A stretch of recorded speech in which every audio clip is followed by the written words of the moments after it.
This video was brought to you by a better planner, Kempower, Markus Bil, Stormberg and Bilkomponenter. Yo, what's up? We are now sitting in the smart #1 Pulse variant. This is the all-wheel drive with 428 horsepower, 584 Newton meter torque, and it can do 0 to 100 in 4.5 seconds. So this is not the beefy Brabus version, but even the Brabus has the same number of horsepower and torque, just a different torque curve. So yes, we're gonna do a little driving impression now. This is the first time I drive it. Okay, let me see. It has the Mercedes stock like this, and then off we go. So it's quite quick. Oh shit. Okay, let me see. Achtung, Achtung. Yeah, danke. Okay. Zoop. Oh shit, freaking tight. But yeah, overdrive, huh? Plenty of horsepower. Wait, maybe I should go in some kind of sport mode. But I want to now go over to Maridalsvannet. So this is an event, a test drive event. Norway, for some reason, is a bit slow with a smart. Other countries, they're already kind of out, you know, with press runs and all that. But now Norway, okay, so we are slow there. That's unfortunate. Let me see if I go to quick control here. Let me find. Do we have any driving? Oh no, there was a. I'm trying to find the drive mode. So sorry, since this is a bit new. I just got in the car and not much time to prepare. So this is usually how it is. But okay, I will notice one thing is that they have shaved off the asphalt here. And it's a bit bumpy, and they're planning on putting on the new asphalt. But the suspension just goes very nice and smooth over everything. Wow, very nice. Yeah, very nice indeed. And I can feel the power. I haven't even tried to hammer it yet. See here, there's an engine. Boom, boom. Oh wow. Okay, let me just get coming through. Boom, boom. Okay, one thing, the first thing I noticed, by the way, with this car is that the throttle response is not as smooth as I would like it to be. Let me explain. If I just push the accelerator a little bit, it just, okay, it goes, maybe it should do that, right? But I feel like it is a little bit harder with this car to make a smooth ride, simply because I would wish the throttle to be a bit smoother. I need to push it maybe, the more I push it, the more power. But here it feels like the power comes a little bit too early to my taste. But okay, maybe that's nitpicking. But because I tested so many other cars, and for example in a Tesla or Mercedes or a BMW or a Polestar, it's easier for me to get a smooth ride. You just have, okay, I mean, your muscle memory will eventually get used to this, but okay. And another thing I also noticed is that regen comes actually somewhat hard. Once I let off, yeah, then it comes. See, let me get the feel here. Well, actually, it doesn't come out right away, so that's a bit, there's a little slight delay, but sometimes, let me get a feel. Okay, I go downhill, typical driving scenario, and then I let off the pedal. Okay, oh, there's a bit of delay, yeah, okay. Maybe a little bit too much delay for my taste, because I want to be able to control the torque, whether it's positive or negative torque, more instant than this, or at least maybe not too instant. Too instant is also not good. For example, the BMW iX3, when you put it on the highest regen setting, it actually it becomes quite hard, I mean strong. And also when you are then when you are driving, especially when you are in cruise control, in disengaged cruise control, you'll feel like it goes immediately. I would like to have maybe half a second before it gradually comes in, but not too slow either. This is a bit nitpicking, so let me show you. So actually when I'm driving now, depending on speed bumps or whatever, right? I will sometimes accelerate slightly or sometimes let off to regen. And I feel like the regen it has way too slow delay. Yeah, let me see. Okay, if I drive now and then I let off. Oh, that is almost annoyingly slow. I hope they can fix this with software updates. Yeah, I want it to be not too fast, but also not too slow. If I would guess now, let me see. Yeah, okay, maybe it's about half second before it, but it comes gradually. after roughly half a second. Maybe it would be better to have roughly 300 or 250 millisecond and then fade it in slightly more than that. But okay, yeah, it actually, you know, before you guys criticize me that, no, Bjørn, you're a Tesla fanboy, and because it doesn't work like Tesla, then it's not good. No, but I have tested so many cars out there, BMW, Audi, Polestar. Recently, right now, I'm testing also a Jeep Avenger, and all the other cars, they have different behavior. They have similar behavior. This one seems to go a little bit out of the ordinary. That's it. But okay, let's not focus too much on that one. When it comes to comfort, ooh, I like the comfort, man. We have quite bumpy road over here. You guys can probably see it, but it goes nice and smooth over the bumps. I need to test once we get out there with less traffic to see how both this car is. Because usually there's a trade-off between comfort and boatness. Okay, I just invented a new word, boatness. Okay, now we just come to very smooth asphalt, but let me see. Okay, yeah, some traffic here, of course. Let me go to home. Okay, and then well, I want to go to the car. Let me see. Okay, so you have right. Now we have some curves. Okay. Oh, this thing is quick. Oh, and then oh, it feels a bit both. Yeah, and then it regens. Of course, it regens on all four wheels. I can feel it. And then I have to do the moose maneuver. Yeah, okay. Let me try here. Okay. And then try to do the moose maneuver back. Oh yeah. Oh, I can feel it's like a boat. Oh, this is the trade-off. If you want comfort, you have to trade it for boatness. Yeah. Okay. So it's not a sports car. That's yeah. It actually wags a lot, but in return you get the comfort then. But then if it's not that sporty, but it still has a lot of power, how does it behave when you just hammer it then? Sorry, there's some stuff. Oh man, I hate when stuff makes noise here. Let me move that one. Maybe that one. Okay. I mean, it's an electric car. It should have low center of gravity. True, but I'm actually not. I think it's just that the suspension has been set somewhat soft. This is, of course, up to the car manufacturer. Yeah. But right now we are also on quite smooth asphalt, so I can't give you guys an impression of the noise levels. But okay, one thing I can do right now is that let me check here. I'm not sure if USB has been injected. Okay. Okay, let me check here. Oh, there's yeah, they have this Fox thing there. Come on. It's maybe I can read. Okay, I tested this beforehand. We have music here. I'm gonna test now the music test folder. We have folders. That's good. Okay. Sound test. Ooh. Wait. That's. Oh. That was maximum volume, by the way. The sound is not good. It's. I set everything to flat, by the way. Yeah, okay. But I set the equalizer to flat. Turn off all the processing if there's any. The sound lacks details. It lacks stereo perspective. It lacks the sound stage. There's some bass here. That's good.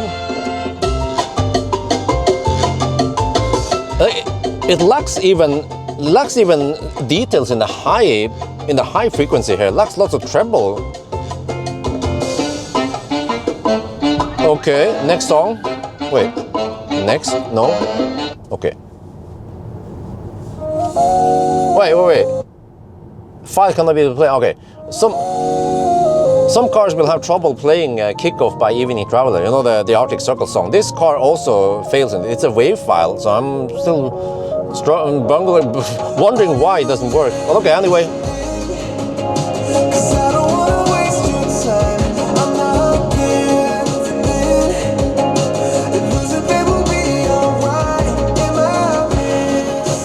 Yeah, I'm just showing here that we actually have equalizer on flat, and there's a lot of details in the high frequencies missing.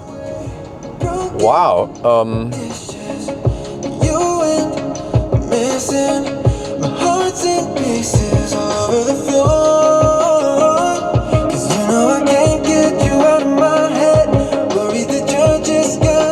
Right. Let me listen for rattling in the doors.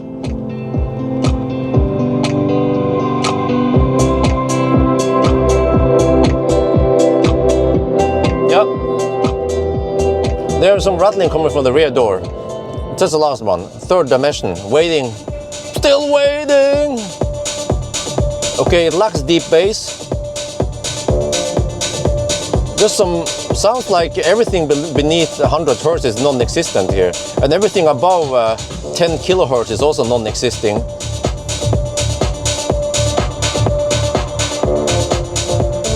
And this is also interesting.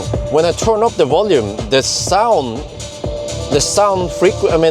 frequency response changes as if the bass or some other tones have reached its limits. Skip a little bit.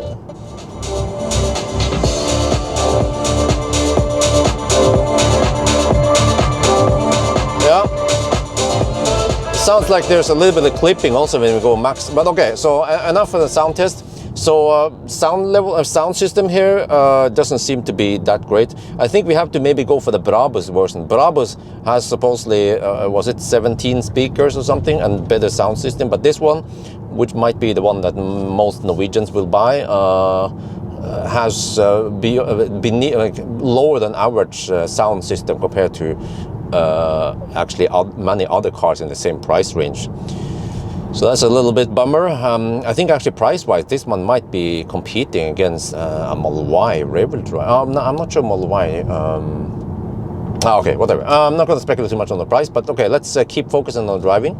So yeah, it keeps bugging me that every time I regen, it comes. Okay. Oh, that's good. Oh yeah. Yeah. Okay. But I feel like not over here. We have a little bit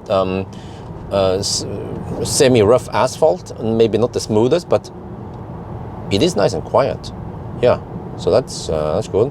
Let's see, consumption right now. Well, instant consumption. Let's see, I had to switch here. Oh yeah, that is one of course. So that's interesting. This one here, up and down is for volume. Yeah, but then left and right is not for next and previous song. Left and right here on the joypad or whatever you call it is to go next trip 1, trip 2 over there. This trip or IPC. Yeah, what the heck is IPC? It seems to me like it's instant power consumption. Yeah, that's it. Yeah, and then total odometer 112 kilometers only. This car is brand spanking new. The consumption right now is 193 watt-hour per kilometer since I started from Ullevål, a little bit further down before I started this recording even.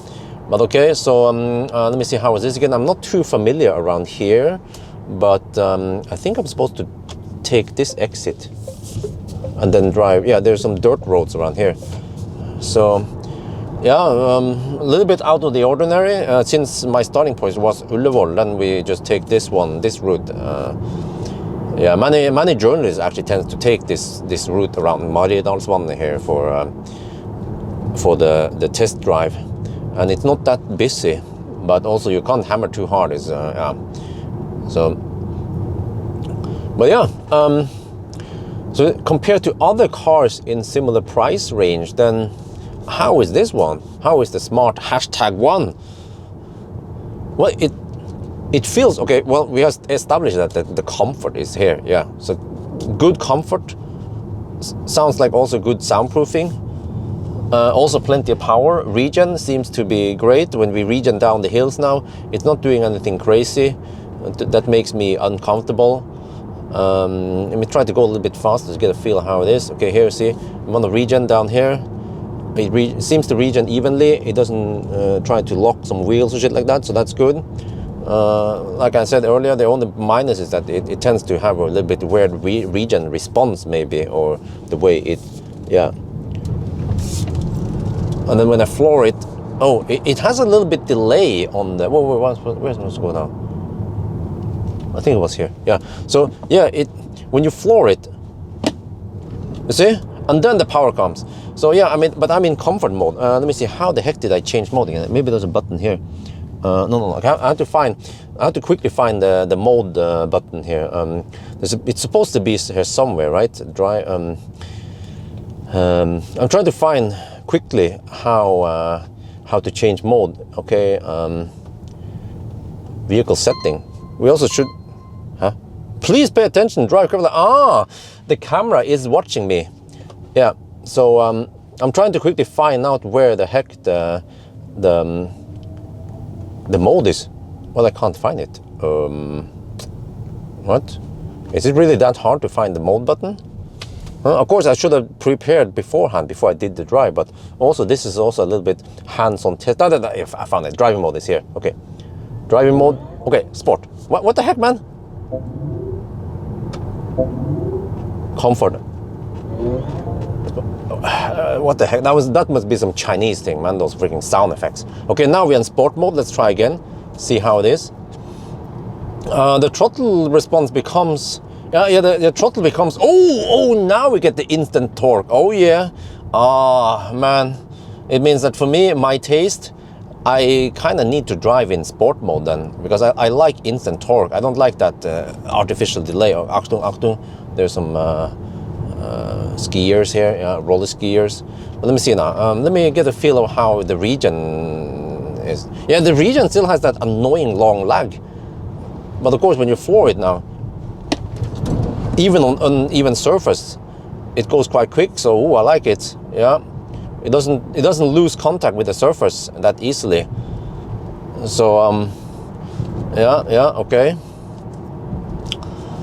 Other than that, what is that I usually? Okay, let me see. How is the side support? Well, okay. The seats feel nice and wide, which is good for big people. But I feel like I have a little bit not so great side support versus maybe other cars. For example, the seats in a BMW i4, for example, right? But again, this was not meant to be a sports car. Yeah, but for day-to-day driving, yeah, great. Okay, and then just cruise around here. Wait, let me try driving mode, eco mode. Then how is eco mode? If I try to floor it, then. Oh, okay. Yeah, what? Really?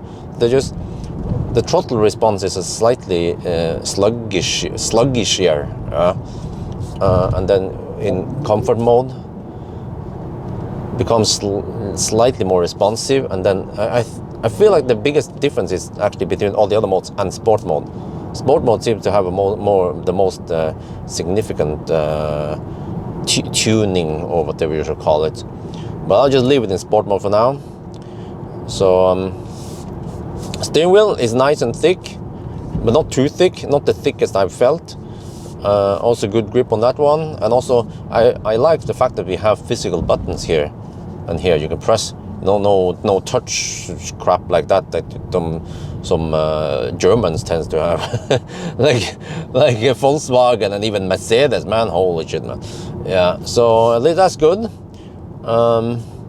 And okay, when it comes to region, okay, as I complain about that the region is slow to react, yeah, but at least it feels strong. So you see, I can actually drive around here in these hilly roads, and I don't have to touch the steering. I mean, I don't have to touch the brake. I can just have it on the one pedal here. So that's very convenient, rather than having to move my feet all the time like this, right? But some people like that. Okay, if you like to live in the past, you can do that. But for me, I like having one pedal driving, and then it's very intuitive that you just use one pedal to accelerate or decelerate. Wow, there was some horse shit over there. Gee, that'd be careful.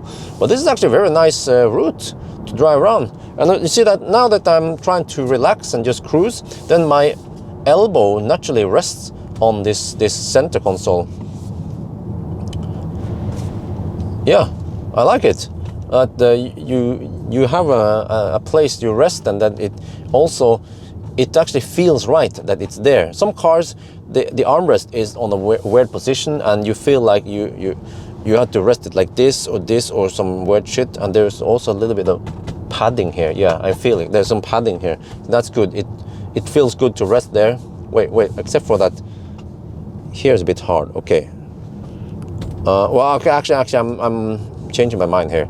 Sometimes when I do this, though, my elbow comes right on the corner here, where it's a little bit hard there. So, okay. Maybe not the best, because recently I tried the Peugeot the Citroën EC4X, and now also I mentioned, and then the Jeep Avenger, and they actually have a middle armrest thing that can be adjusted forward. So that one is brilliant, man, compared to this one here. Yeah. So yeah, and there's a lot of hard plastic here. Yeah, it's just the styling of it. Big screen. I like the big screen.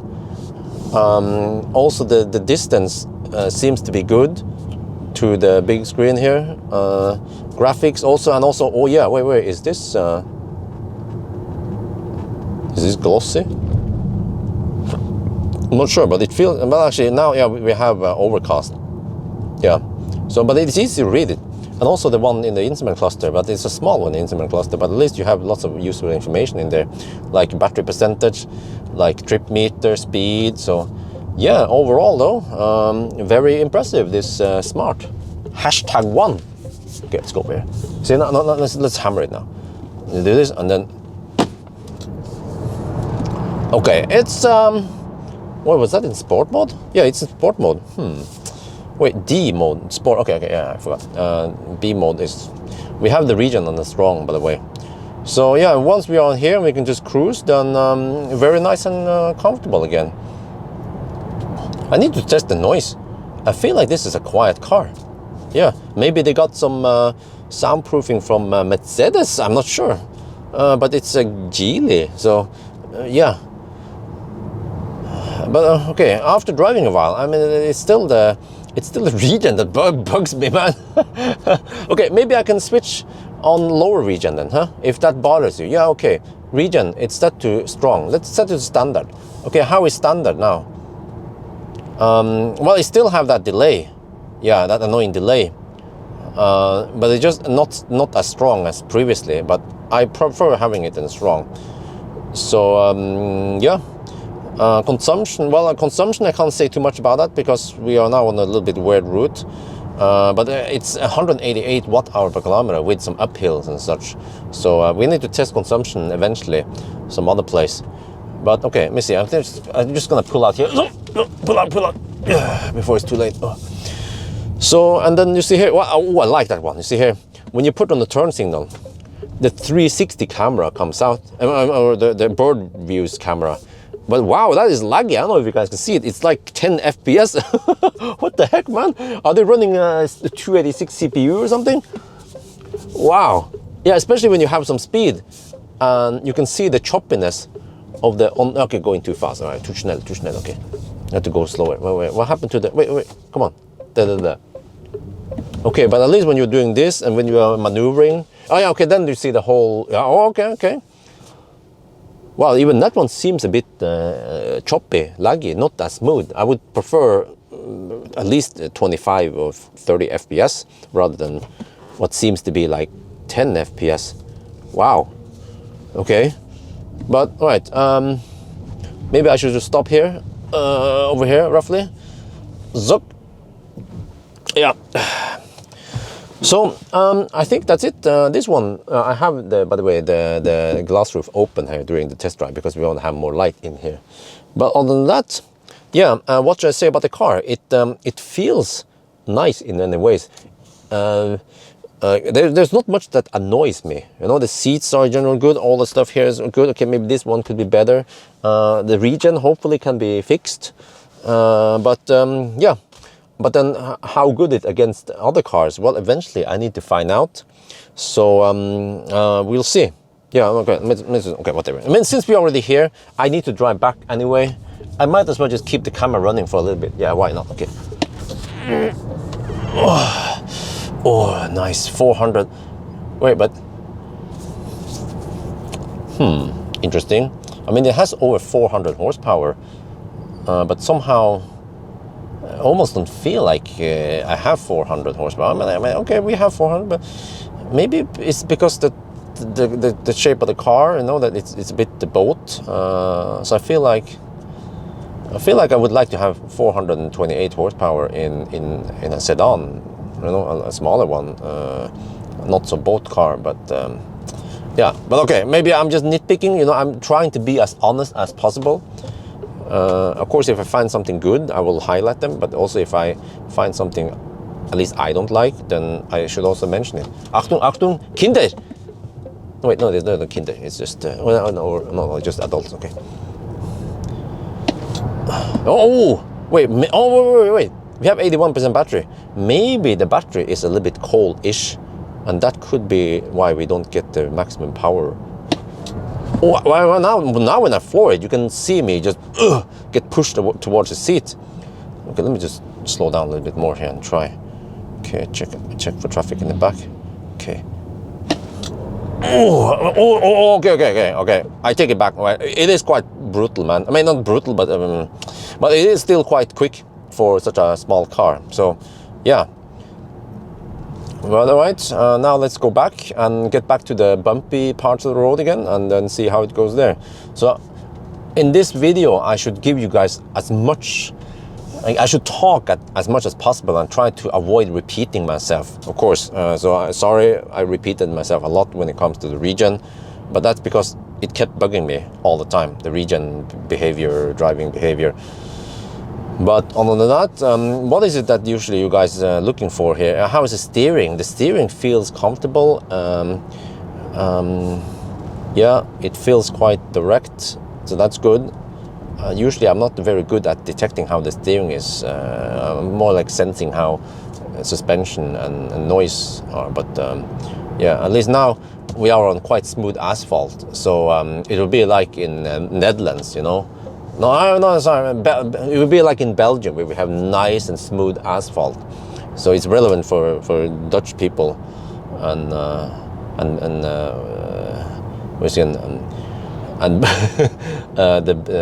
the Belgians, yeah, nice and smooth. So I'm trying to imagine if I would drive on a long road trip, how would I feel like in here? Yeah, it's nice, but yeah, I wonder if the seats could have been slightly softer.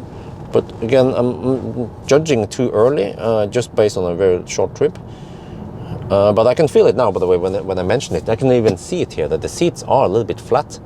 So it depends what your taste is, but you might not like these flat-ish. They feel like, you know, American Tesla style flat seat. Oh, now we come to some rough asphalt, and you can suddenly hear that the sound totally changes.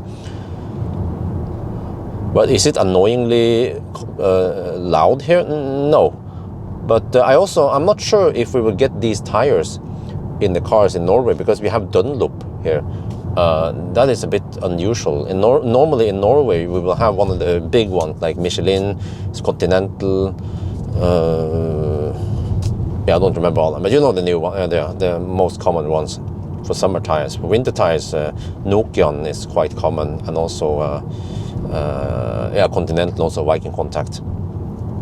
So tires plays a big role in actually driving feel and noise, and yeah, also braking performance. But that's something we're not going to test today. But at least now, yeah, we do also the urban driving, see how it goes, you know.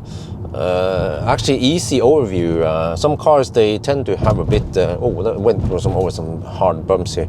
Some cars might be maybe sometimes hard to see on some blind spots, or maybe the A-pillar is a bit thick or something. Here I feel like I have good overview. This seems to be a very nice car for city driving, at least, but also for long out of the city, like we went over there, also seems okay. So, but even if there's something that is not good with this car, right, I will eventually find out. Maybe not on this short trip, but yeah, usually after doing some 1,000 kilometer challenge, from range test or something, I will usually find what is not so good with this car. So yeah, and why do you guys watch this video in the first place? Well, you watch this video to see if there's anything negative about this car, but not only the good things, because the positive things, you can probably watch that, and you can probably see that in other bigger YouTube channels, right? I'm just trolling, but wow. Oh, okay, well, yeah. But yeah, if no, but this car is perfect for Belgium, man, because it is so smooth over the shitty bumps and the shitty roads. Perfect for Belgium. Oh shit. Wait, did I go the right way? Okay, let me try the speed bump in this way, like this. Yeah. Wow. Yeah, but you see, oh, okay. Yeah, every time I lift the accelerator a little bit, you can almost see me go a bit forward. And by the way, oh yeah, I think I might not have reached the maximum regen level possible yet because the battery was too high. So now we have down to 80%. Yeah. So when we started, I had roughly 85% battery, and the battery might have been semi-cold also. So I should give you guys a better driving impression. Usually by the end of the test period, I usually borrow the car for a whole week, and then when I do the driving impression, you will get way better detail and summary and whatever you want to know about the car. But just for now, if you have reserved a smart #1 and you're wondering, is it good? Yeah, it's a good car. I mean, I feel like it's. You have to know what it is, you have to know it's not a sports car, but it's comfortable. It's actually quite spacious also. It's quick if you go for the all-wheel drive. I haven't tried the rear-wheel drive. The rear-wheel drive has 200 and I don't remember how much it was. Oh, he's gonna. Okay, yeah. The rear-wheel drive has a little bit less power and less torque than, for example, Polestar 2 rear-wheel drive. That one was bloody quick, man. For yeah, but yeah, in Norway, the one I'm sitting in right now, Pulse, is oh shit. Okay, can we see there? The trick would be to turn on the turn signal, because then then the 360 camera comes up. I can use that one as a little guideline so I don't bump into the corners, right? Or yeah. But in other countries, maybe the rear-wheel drive will be more popular since you don't need overdrive, right? In those countries. So yeah, I'm not sure which one I will be able to test though. The press car. I might get this Pulse also, or maybe the Brabus. I had to test Brabus eventually. But yeah, by the way, I can kind of guess how the Brabus would be, because if these two they have the same horsepower and the same torque. I suspect that maybe they use the same motors, but they just tune it differently, and you're actually paying a little bit extra for some extra Brabus stuff, like the better speakers and some other goodies, supposedly matrix lights. But you might also be paying the software price, the software unlock price for the Brabus performance. And even in this mode here, in the sport mode, when I floor it, I feel like it doesn't have that neck-snapping instant torque like a BMW or a Tesla or a Porsche. But with Brabus, they just tune it, so you get and that's how they can then get the 0 to 100 in 3.9 seconds supposedly, versus this one is 4.5. Yeah, okay, so if you want the best performance, you have to go for Brabus, but you also get more goodies with that one. But I mean, I still feel like this is quick, and I would assume that if you're just cruising on the motorway and you floor it, yeah, okay, it takes, like, how do I put this? This one, I mean, the Pulse and the Brabus, they still have the same kilowatt or the same torque numbers, and it's like here you get this cheaper because you have an artificial delay, and in the Brabus you pay extra to get rid of the artificial delay. But it means that usually after half a second with both types, you should have the full power anyway. Yeah, you just, so in a way, if you don't care about that half second, then just go for the Pulse instead. It's cheaper and it's still quite quick. Yeah, depends on what you're gonna do, right? So yeah, we are almost back to at Battle of Sten now. Yeah, I'm almost overdue. I was the last one to test drive this car. There were 3 people sharing this car, and we wanted to go individually, not in the same car together. So yeah, here we go over a couple of speed bumps. it just floats nicely over the speed bumps. I want to go a little bit faster. I want to see how the car behaves. I want to get a feel of how the nose goes. So I had to wait and slow down a little bit so that the truck goes ahead. And then, wait, do we have another speed bump? I hope so. Yeah, I still need to comment on the regen that I let off, and then the regen comes. Okay, here, let's go a little bit faster. Oh, okay, yeah. I feel like the nose is not going up that much. The suspension is trying to soak that speed bump, so to try to level up the car. Yeah, so that's good. Yeah, but you see, the problem is that I let off a little bit, and then I wait, and then the regen comes. But then I was like, oh no, that's too much regen, and then I push it. So you probably saw me go a little bit like this because I was trying to struggle to find the best regen level for what I need, what I request, what my brain requests, you know. So yeah, that is probably one thing I want Smart to consider fixing. But you know, it's, you know, the Chinese, they seem to be to want to change, and they are listening. So hopefully, if other engineers at Smart agree with my my opinions, they might change it. Or also, of course, if many owners complain about this, that they don't like this behavior, you know, it's just me. But if it's just me, then ignore what I said, right? Because yeah, people are different, and what I think might not be what other people think. So now that we are stopped, one thing I like with the Smart is that there is no power on button. Huh? That is one. There's a power button here, but I think this is for the screen. Yeah, you see, that's just for the screen. So when you're done driving, you just put the car in park, and then you leave the car. And then it should power off by itself if I lock it maybe, or... Yeah, okay, it locked. Now it locked. And then when I come back to the car, and I go inside, it will... Oh, the weird thing is that it will close this one. But then when I buckle up now, it's actually more or less like a Tesla.